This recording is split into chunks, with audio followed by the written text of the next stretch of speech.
This podcast contains strong language and mature content. It is not recommended for anyone under the age of 16. The host does not use strong language. It is just in the movie clips. Thank you. Premiering fall 2024, Dirty Laundry is a coming-of-age story about truth and friendship set in 1997. After a mysterious stranger interrupts their laundry routine with words of wisdom and a random magic trick, best friends Kyle and Eric find themselves incapable of lying. As they work together to break the spell, they discover how much is at stake when the truth comes out. Check out the film at www.dirtylaundry2024.com. Coming soon.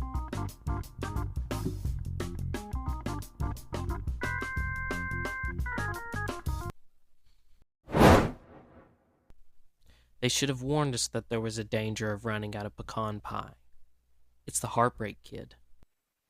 Neil Simon wrote it. Elaine May directed it. The Heartbreak Kid. It's just plain old-fashioned, corny lingo, sir. I have fallen head over heels with your Kelly here. It just, it didn't take me long to make up my mind. One good look did it, actually. I said you're lying in my spot. Oh, you are this terrific girl! You are this terrific girl! Now, there is a slight complication. I happen to be a newlywed. We're coming, Miami Beach! Here we come! Here we come! Here we come, Miami Beach! You may have seen her around the pool. Lenny! She's a nice girl, but just not really my type. I put cream on. I married her because I thought it was the decent thing to do. Tell me it's wonderful, Lenny. I just said it. How many times you want me to say it?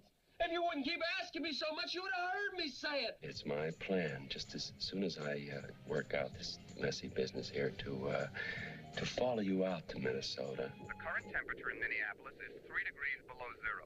It's 2 degrees below in St. Paul and 4 below at the airport. And to lay claim to your lovely daughter here. I love it.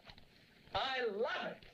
All my life, I wanted to be in a place like this, with a girl like you playing a game like this. I would like to know, in all candor, how you feel about what I've said, and to ask if I have your approval. Not if they tied me to a horse and pulled me 40 miles by my tongue. Well, so that's an honest answer, sir.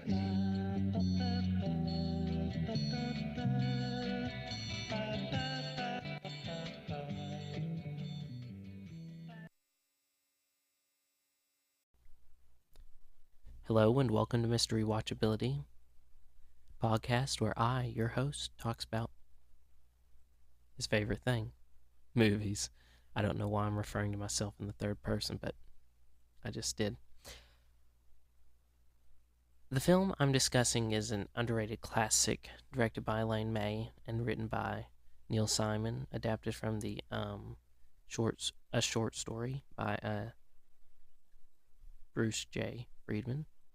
And it stars Charles Grodin, Jeanie, Cybill Shepherd, and Eddie Albert.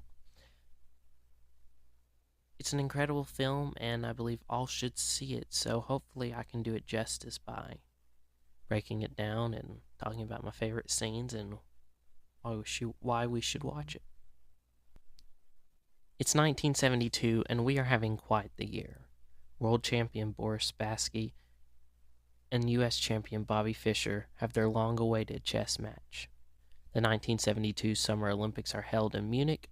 Luna 20 comes back to Earth with 55 grams of space soil, and the Vietnam War is still ongoing. Celebrities Cameron Diaz, Dwayne "The Rock" Johnson, Ben Affleck, Shaquille O'Neal, Gwyneth Paltrow, Maya Rudolph, and Jude Law are born. The top films of that year were The Godfather, The Poseidon Adventure, What's Up Doc, Deliverance, Cabaret, Jeremiah Johnson, Lady Sings the Blues, and today's film, The Heartbreak Kid.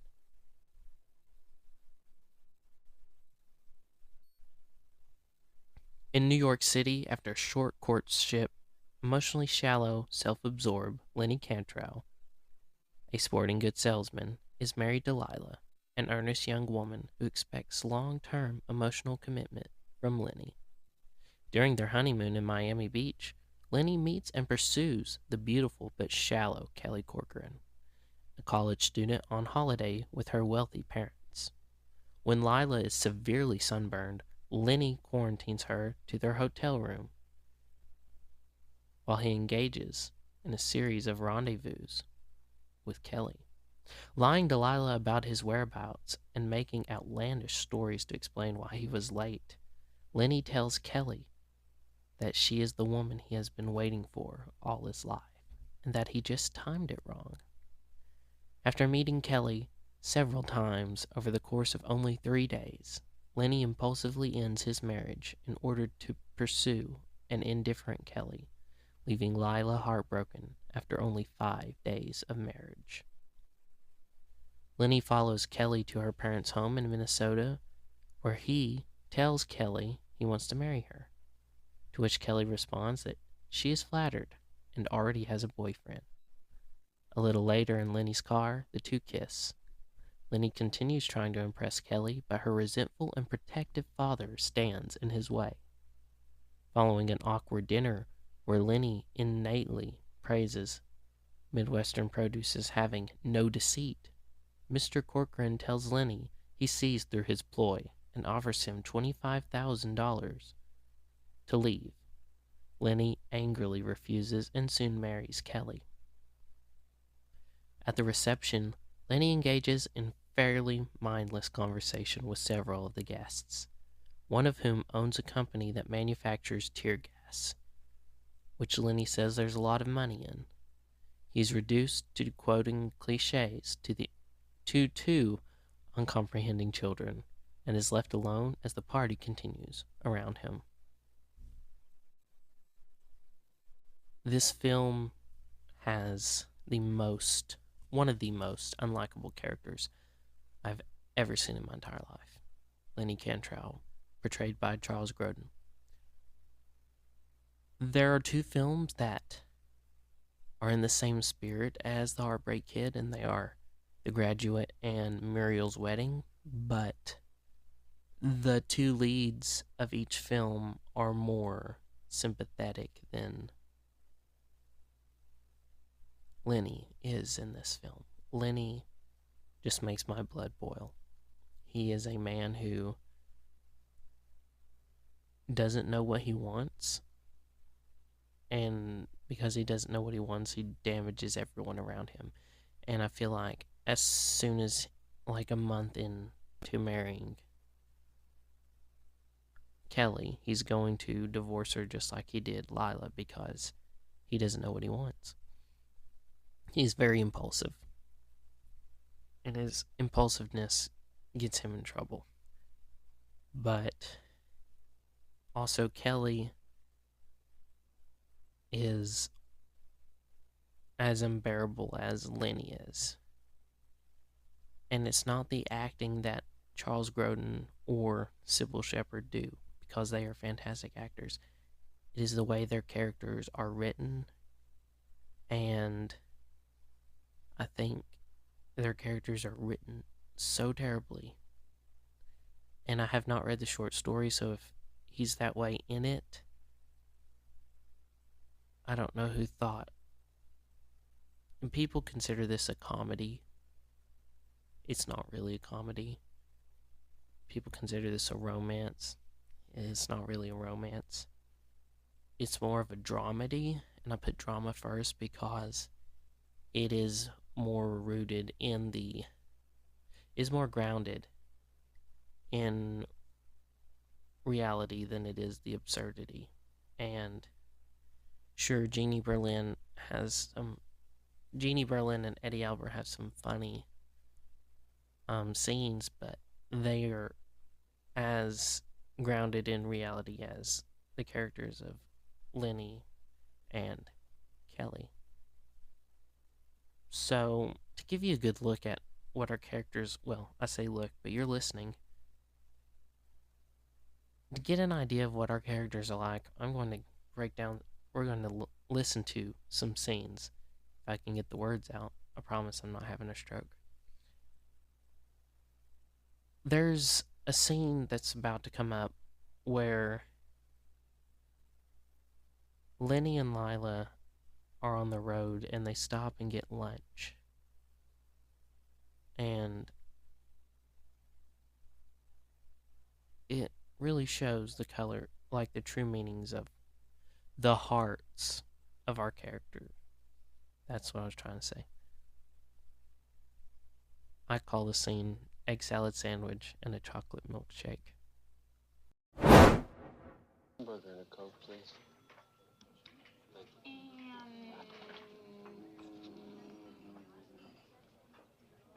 Let me see.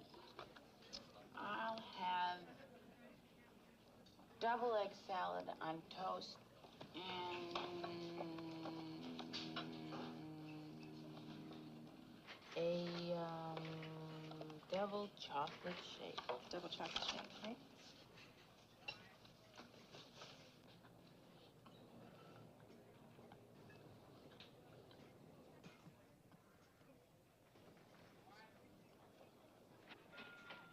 You're quiet this morning. I'm always quiet in the morning. I never noticed that before. There's a lot of things that you didn't notice about me, and a lot of things I never noticed about you.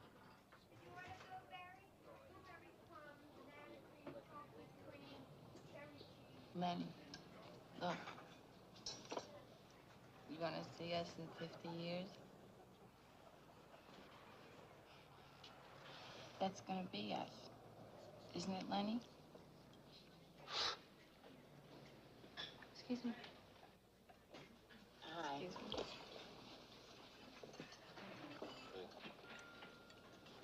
Thank you.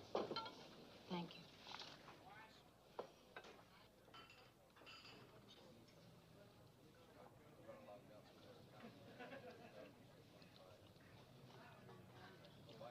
Lenny. What? You tell me if there was something wrong with There's you. nothing wrong. I'm always quiet in the morning, really. You have a little,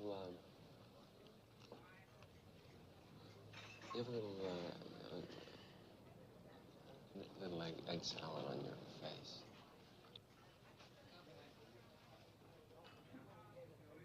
So I? Yeah.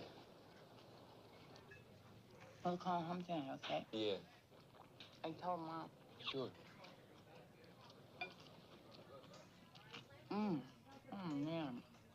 This egg salad, great. You like it? I'm an egg salad nut.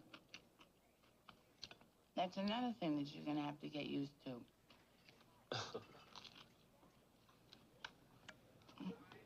You want a bite? Huh? Thank you. We gotta get going if we're gonna make Georgia.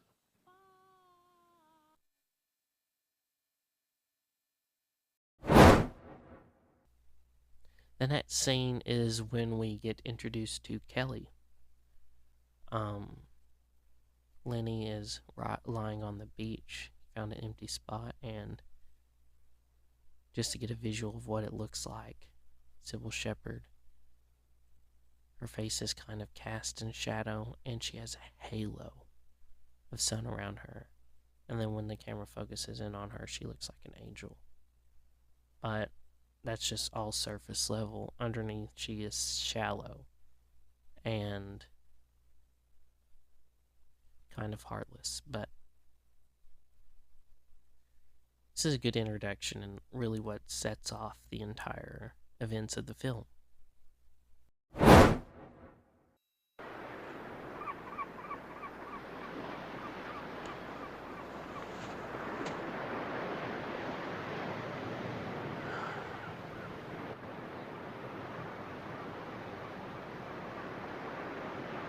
That's my spot.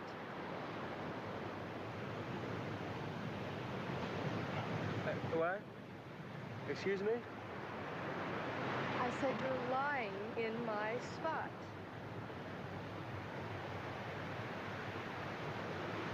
This is your spot? Everybody knows that. I didn't know. I just got here.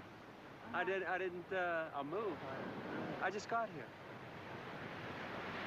Never mind. Just don't do it again.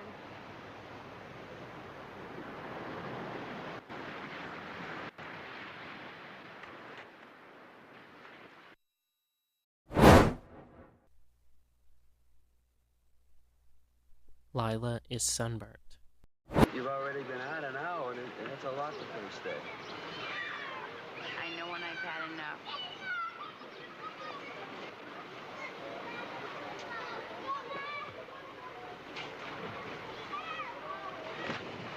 It's hot. It's hot. You feel like a dip? You know I can't swim. You can't swim? I didn't know that.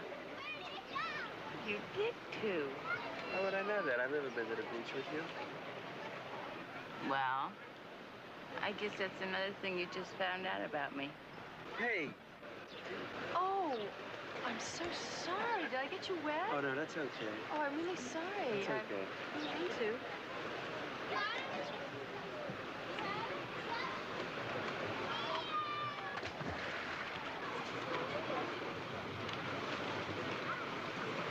Who's she? I don't know.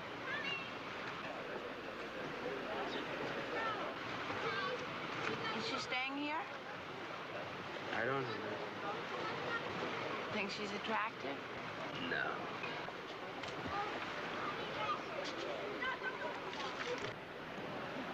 I warned you. Didn't I warn you, Lila? Didn't I say, Lila, you're getting too much sun? Ow! Didn't I say that? I just wanted to get a nice tan. I'm sorry. Well, it's too late now. You're gonna puff up like a basketball. Ow, ow, ow, ow. I mean, here it is, our honeymoon. I thought we would go to the dog races. I thought we would go to High Lie. I thought we would see some of the big shows in the big hotels. Instead, we're gonna sit in a hotel room. You're gonna puff up. I'm gonna watch television. I won't puff up. I'll put some stuff on you that stops you from puffing up. There's no such thing as that. They haven't invented anything like that. You're gonna puff up. You're not gonna be a normal person till Wednesday or Thursday. You could be a little more sympathetic. I'm going down to the bar for a bottle of beer.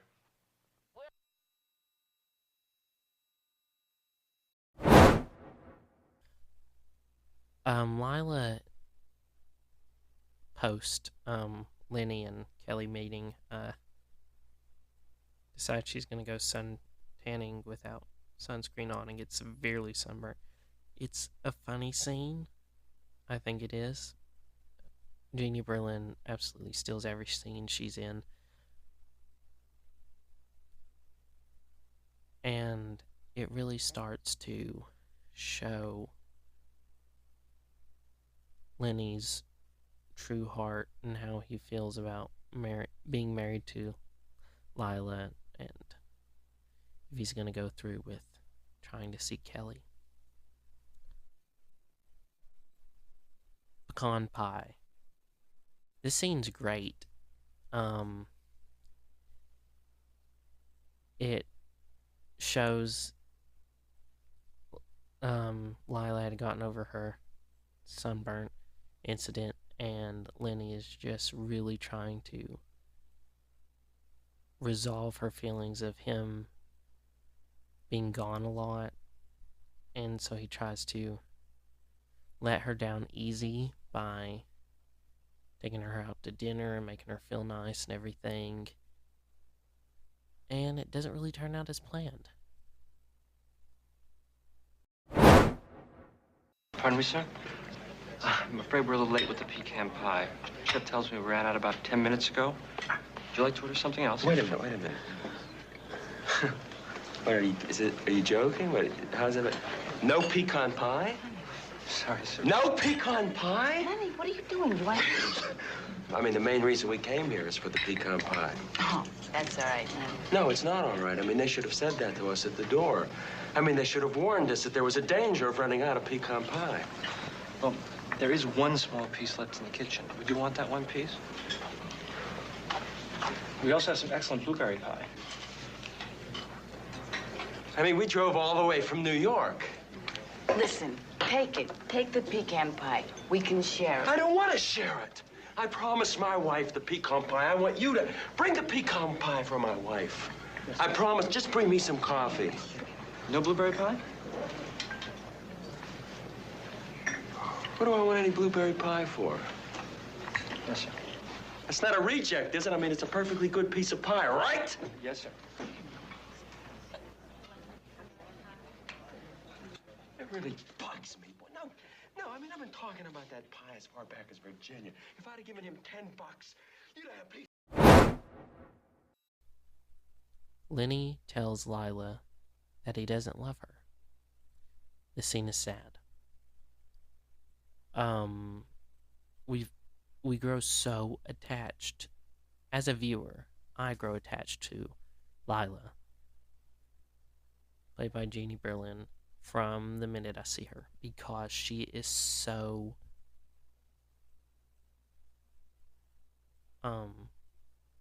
kind. She's a little bit neurotic. She is this little eccentric personality, and I like people like that. And she has a kind heart. She wants to live with her husband, spend a long life with him, grow old together, have kids. That's her goals. But Lenny doesn't want that.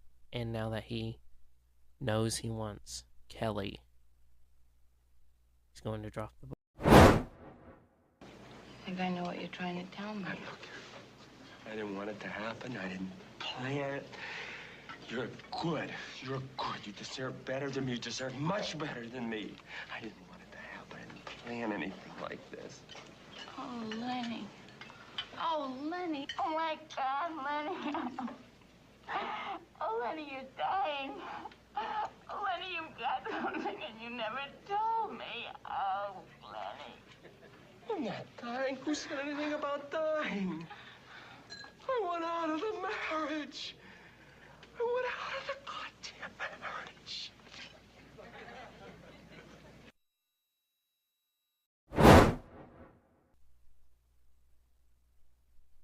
This is a great scene. Lenny absolutely butchers this moment with the Corcorans. He starts on this long speech talking about honest food, how it's so good. And it is cringe comedy, but it's not only cringy, but it's also like laugh out loud funny. I think it's hilarious. I enjoy it. And the next scene is even better. I understand you're quite taken with this part of the country, Mr. Cantrell. Leonard, yes, ma'am. I like what I see out here, and I like what I breathe out here.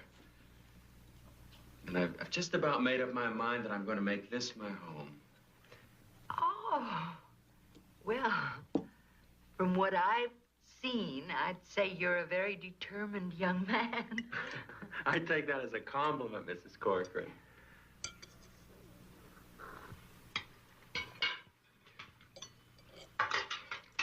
Thank you. Well, I don't mind saying it. This is one of the finest meals that I've ever had. Oh, thank you, Leonard. It's simple, you know. Mr. Corcoran doesn't really care for fancy food.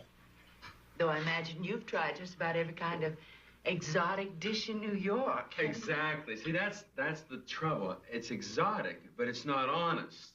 I mean, it's fancy, but it's not real. I mean, this is honest food. There's no lying in that beef. There's no insincerity in those potatoes. There's no deceit in the cauliflower. This is a totally honest meal.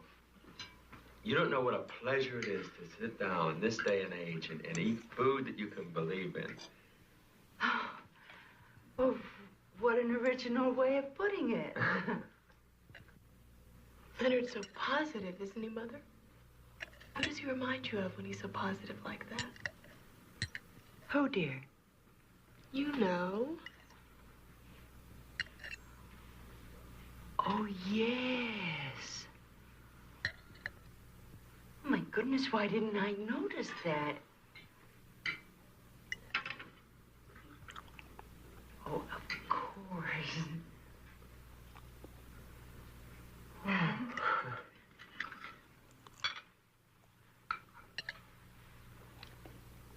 Tell me, Leonard, have you given any thought to what your future plans might be? I've given it a lot of thought, Mrs. Corcoran, careful thought. I thought actually I would like to do something that concerns the land. The land? Oh, you mean farming? Farming? No, I don't really think so. And yet, it's hard to say. You see, I want to get back to origins, to basics, back to the soil, so to speak. So many young people today are going in that direction, concerned young people. I think we've taken enough out of this country. I believe it's time that we started to think about putting something back into this country. Oh, that's very well put, Leonard. I read an editorial in the Minneapolis Star this morning that said the very same thing. Really? I didn't see that.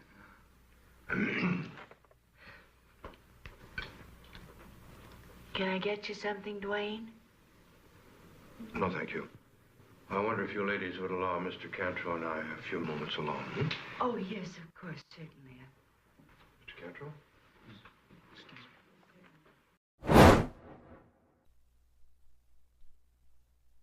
Mr. Corcoran versus Lenny. This scene is the best scene of the entire movie, hands down. After I saw it, I could not get it out of my head. I watched it on YouTube several times. It is probably one of the best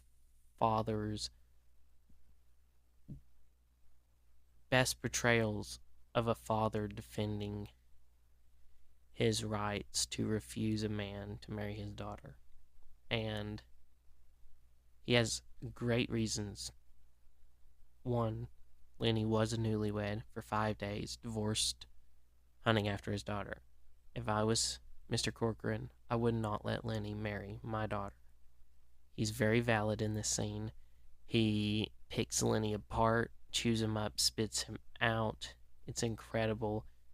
Eddie Albert is just a scene stealer. He is almost, I'm going to say this, and you cinephiles might come after me, but he is Ned Beatty level in Network good in this scene right here.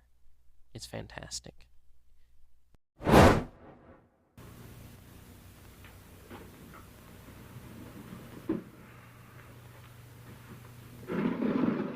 No, sir, thank you. I don't smoke.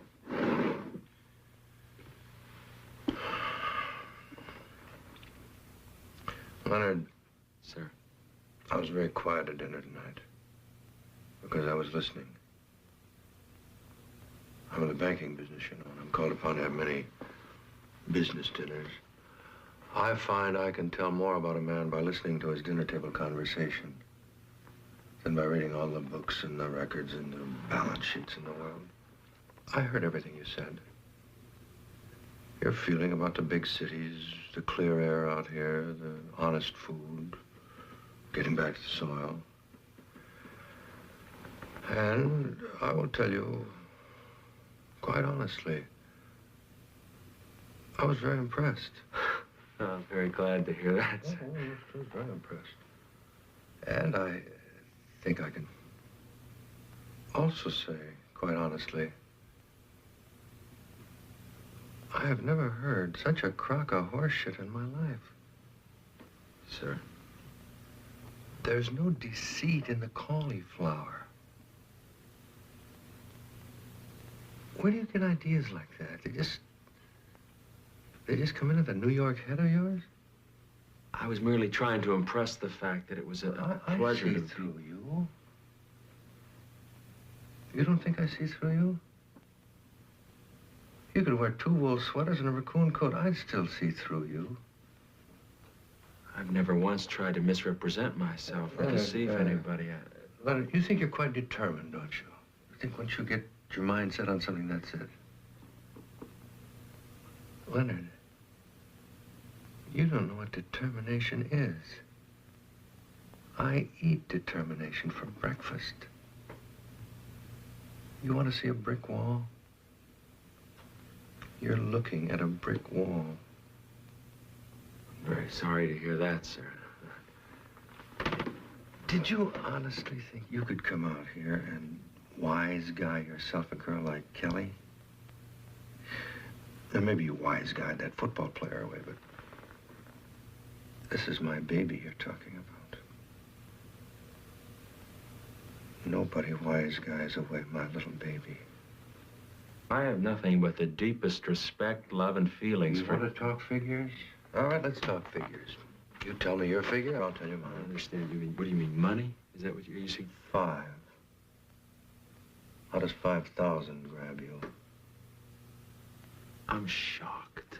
I am shocked that you would even remotely suggest that I'm going to take some... talking 5,000 tax-free dollars. Is that remotely enough for you? Remotely suggest that I'm going to agree to a Because if it proposition. isn't, I will go 10,000. Now, that's a lot of bats and balls, Cantrell. There's not enough money in all the banks of Minneapolis. 15,000. 15,000. You're talking to a brick wall, young fella, a rich brick wall. In all the banks of Minnesota. Have you any conception of what $20,000 feels like, what it looks like?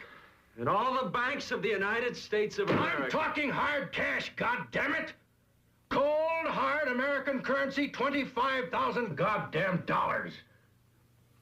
Look, Mr. Corcoran, I didn't come out here to negotiate for Kelly. I came out here to fight for her. I spent 3 years in the United States Army. I fought every goddamn minute of those 3 years.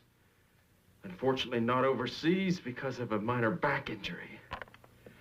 But in the small army towns of this country, against the narrow-minded, petty-brained bigots who look down on anyone who's nothing more than your average, hard-working, enlisted man. I don't want your money. I don't want your goddamn lousy $25,000. What do you want? What do you want, God damn it? I want Kelly. I want Kelly. Well, so do I. God damn it.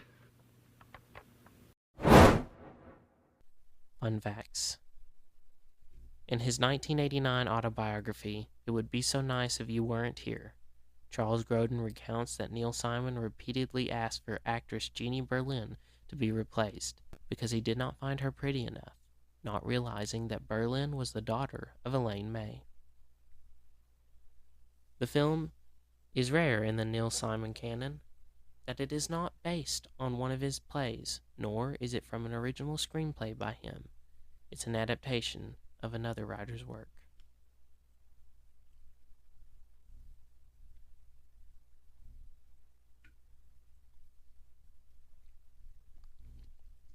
The reason this film is so difficult to find on streaming and hasn't had a home video release since the early 2000s is because it fell into the hands of the pharmaceutical company Bristol Myers Squibb, who dissolved their entertainment division shortly after creating it, leaving this movie's distribution rights in limbo. It has since never been reacquired or restored as of June 2024, though there have been limited screenings of a 35mm print at Anthology Film Archives and Museum of the Moving Image. Eddie Albert's Best Supporting Actor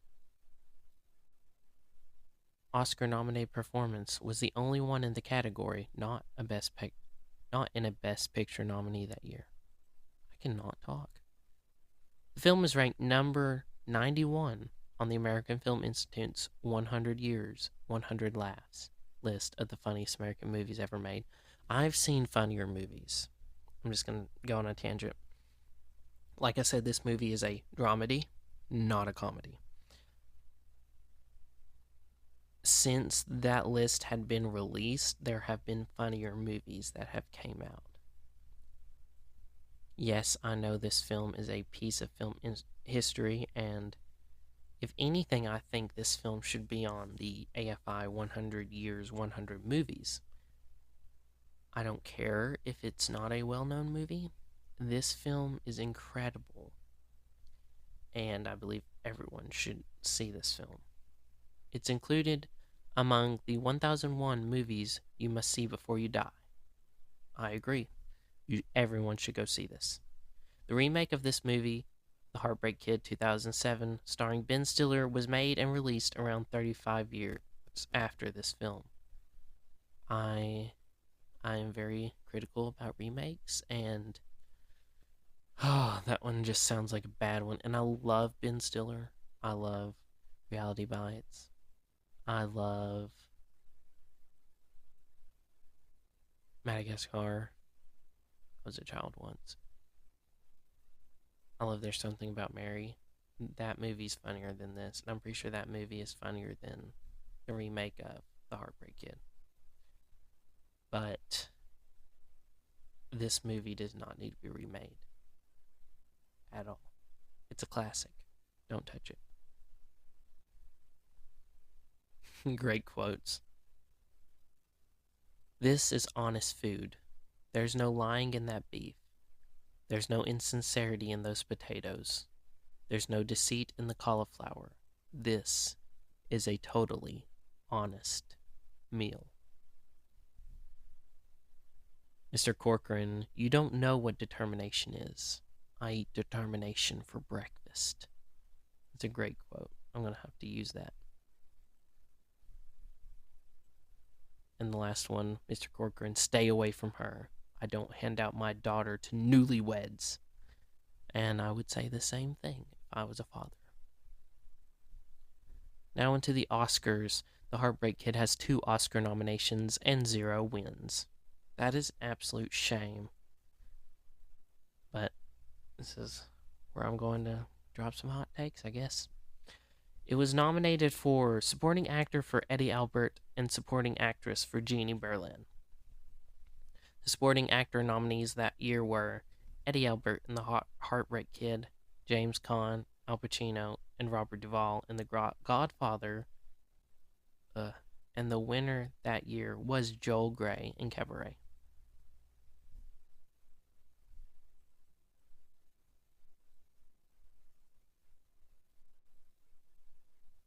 Eddie Albert should have won the Oscar, or Al Pacino, or Robert Duvall, or James Caan. Joel Grey's performance as the MC in Cabaret, I'm sorry, is not Oscar-worthy. I have seen many performances that are not Oscar-worthy that got Oscars, and Joel Grey's performance is right up there. Because Joel Grey does nothing in the film. He does not help it in any way. He does not support our characters. He doesn't do anything but sing songs and dance. That's it. Eddie Albert plays a father who is determined not to let this idiot marry his daughter. That's a great performance. Al Pacino plays a son who gets turned to the dark side. That deserves an Oscar. Robert Duvall plays a surrogate son who helps protect the family. That deserves an Oscar. James Caan plays a son who's hot-tempered, has a violent streak. That deserves an Oscar, not a singing, tap-dancing guy. Are you saying that Fred Astaire or Gene Kelly didn't deserve Oscar nominations for musical movies? No. But they still serve the purpose to the story. The MC does nothing. That's my hot take for supporting actor. The supporting actress nominees that year were Jeanie Berlin in The Heartbreak Kid, Geraldine Page in Pete and Tilly, Susan Tyrrell in Fat City, Shelley Winters in The Poseidon Adventure, and the winner was Eileen Heckart in Butterflies Are Free, which also starred Eddie Albert's son, Edward Albert, and Goldie Hawn. I have not seen Butterflies Are Free, but I love Eileen Heckart in The Bad Seed, which is a film from the 50s. Everyone should check it out. I can't say anything about supporting actress, but I know Jeanie Perlin gave a fantastic performance in The Heartbreak Kid. It's one of my favorite supporting actress performances. And since I haven't seen Butterflies Are Free, I cannot say anything about Eileen Heckart. And here are some hot takes. Eddie Albert and Jeanie Berlin give the best performances in the entire film. The reason for that is Kelly are so unlikable.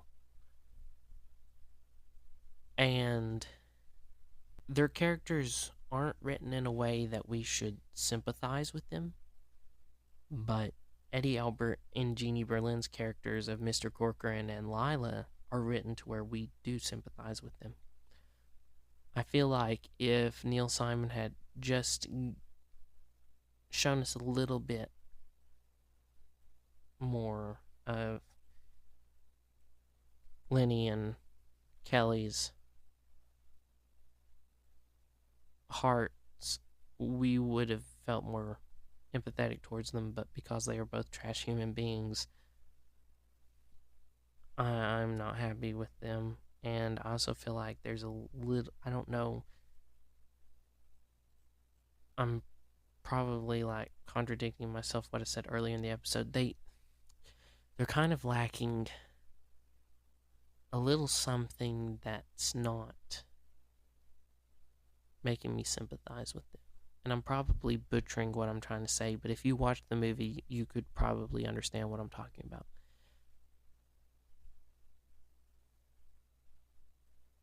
They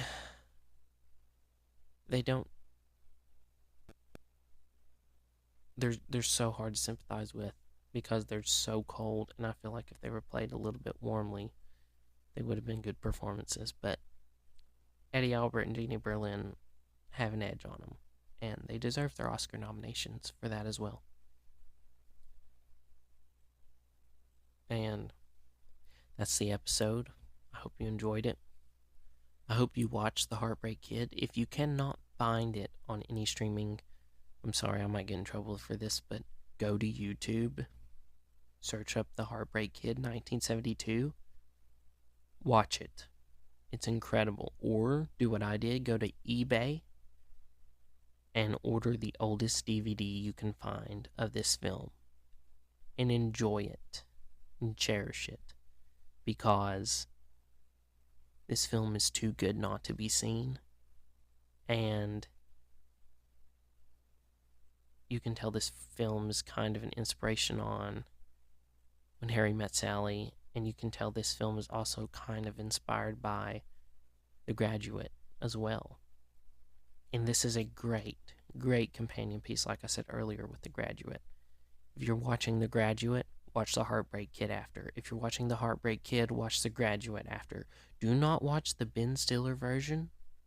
Watch the Elaine May directed, Neil Simon written, Charles Grodin, Jeanie Berlin, Cybill Shepherd, and Eddie Albert starred in 1972 classic The Heartbreak Kid.